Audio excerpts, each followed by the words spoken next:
Hey guys, Chad at Spire Racing again. So yesterday, I got a bunch of emails after the video that said that they understood how I was using that math and velocity in a probe for, say, a pre-existing or just a target velocity when porting a cylinder head. But they wanted to know how I went about choosing a cylinder head.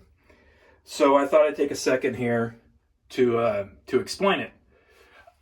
Basically, I use two formulas. Minimum cross section, which is bore times stroke times RPM times 0.0353 divided by Mach. I use 55 Mach in most situations. I've used faster Machs. We'll get into that in a little bit. Then I run CFM demand, which is the engine size times the RPM times the 0.09785 divided by cylinders. So let's say somebody calls me and says, Chad, I want to build a 434. I want to turn it 8,000 RPM and my target's 900 horsepower. And I'm like, okay, what kind of cylinder head do you want to use? He goes, well, I have rockers for an 18 degree. And I'm like, well, I would look at a 13 degree.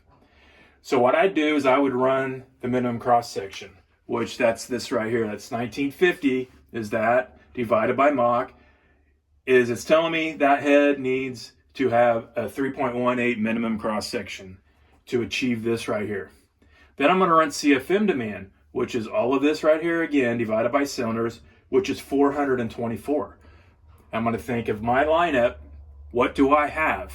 I have a 13 degree Chevy that will flow that kind of air and get that kind of area. So then you look at what the application is. Now remember, we're dealing with the 23 degree. You know, the ports are like this. Got a low floor. You can't run the velocity speeds as high. You get a port like a 13 degree, any of those, there's the port. The taller the port, the faster you can run the airspeed. Perfect world, you want the minimum, the seat ring. The heads like this, you can do it. So what I see, we're going to call this a secondary choke, okay? Push rod pinch in that area, okay? You'll get guys that'll get a cylinder head, they'll make it as big as they can make it here, get 3 inches. Okay, they'll go and they'll put a 2230 valve in it. Now all of a sudden, this is still bigger than this. So I get it, put the biggest valve you can put in it, but this scenario right here will make more power. It will make more power. So I'm going to look at my 13 degree and I'm going to go, okay. If it was a comp engine or max effort, I'd run it at 350 feet per second. Okay? This is going to be a bracket engine. So 330 feet per second is my target velocity at the minimum. I run 424 times 2.4 divided by 330, 3.08 cross section. Wait a minute, that's smaller than that. Yeah, exactly. Formulas are based on 100% VE. What do you do when you want more VE, or what's happening in an engine that has more than 100 VE? It's velocity. Velocity's VE. So I do all this. I port this cylinder head up, or I say, okay, I'll give you my 13 degree. Okay. Not all engines are created equal. This cylinder head right here, even though I'm going to give it to this guy for 900, is capable of making 1025 at 8700 on a 433, and it was a legit dyno because it was at BES. Okay? That was what Cobb just built. Is that enough head? What's happening is the 8700 is turning it harder. This velocity is going up. That means the VE is going up. RPM is your best friend. Lift is your best friend. So, capable of max effort, basically, can get the job done. I know this cylinder head will fill the bill. Okay, you talk all this math, Chad, but how is that head actually? How is that head actually? How big is it? Let me show you. Grab this camera here. This is right on my website. Look at the minimum, 3.08. Look at the average, 3.12. See the port lengths there, okay? So what I'm telling you is, not only am I showing you this, I truly believe it because I do it.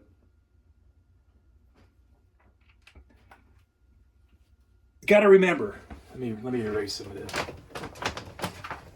The taller the ports, the faster the airspeed.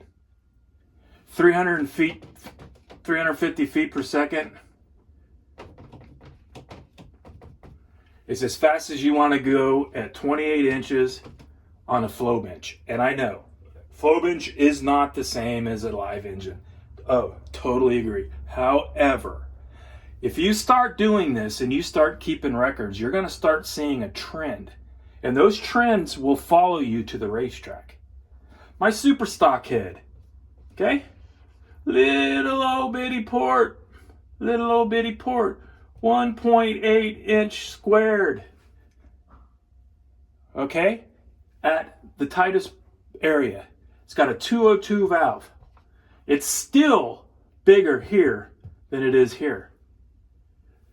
They're 358s, 7,400 peak,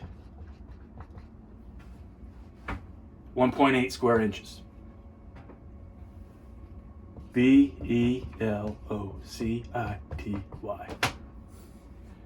Velocity. It goes all back to that same thing as I was talking about before, yesterday. So that's how I go about picking a cylinder head. A guy sends me a set of cylinder heads and says, here's what I'm doing. The first thing I'm going to do is flow. Second thing I'm going to do is at 800, I'm going to use my pitot. Third thing I'm going to do is I'm going to plot the area. And then I'm going to see where I'm at. And then I'm going to crunch some numbers. And then I'm going to figure my target velocity. And then that's how I'm going to go about it. So, I figured it was easier doing this than it was to answer all the emails. So I hope you got something useful out of it. I appreciate each and every one of you. If you guys have any questions, please give me a call. Thank you.